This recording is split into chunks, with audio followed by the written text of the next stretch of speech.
самом людном месте, на глазах у множества людей, меня просто уволокли в машину, посадили, и увезли в отделение полиции, где продержали 12 суток.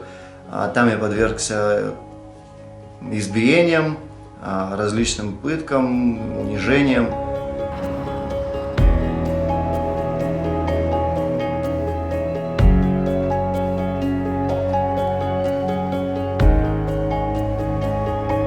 Что происходит в Чечне? Там буквально из домов выволакивают людей, это массовые задержания, это могут быть на улице задержания.